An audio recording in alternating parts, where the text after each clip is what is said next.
In times gone by, one quarreled oft with Guizhong concerning mechanical principles. We each had our ideals, and neither would yield. Under the pretext of a social gathering, one invited the impartial Rex Lapis to judge the quality of our creations.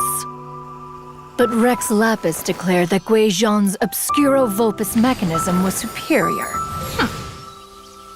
Though one was too proud to acknowledge it, in one's heart, one knew that Guizhong was indeed the superior talent in the mechanical arts. As for the story between Guizhong and Streetward Rambler, that begins with a certain bell.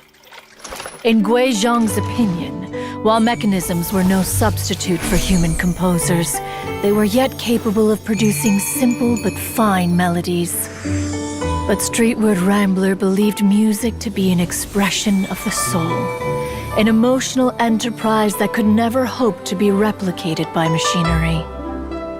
They argued endlessly, until one asked Rex Lapis to intercede. He confiscated the bell and designated it for ceremonial use. Thereafter, one would often find them convening in the mountains, discussing music, mechanics, and all the affairs of the mortal world. But these good times were not to last. War broke out between the gods, and soon engulfed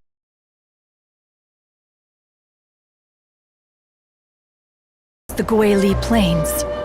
Guizhong was overpowered by the enemy and fell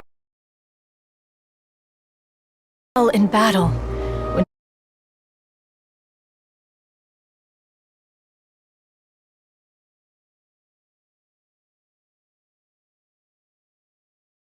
Streetward Rambler and I arrived at the scene at long last. All that remained among the ruins was her lifeless body. After this, at Streetward Rambler's request, Rex Lapis granted her the cleansing bell for safekeeping. To honor our friend's memory, one made a few finishing touches to her ballistic device. Many lantern rites have passed since then. Many greetings and goodbyes. Upon what do you gaze? The Guili Plains?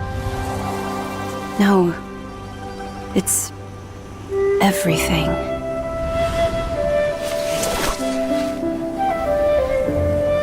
We think of human life as like a lantern that's lit one minute and extinguished the next. But are we Adepti so different? Perhaps as dust settles after a storm, we too must one day return to the world below.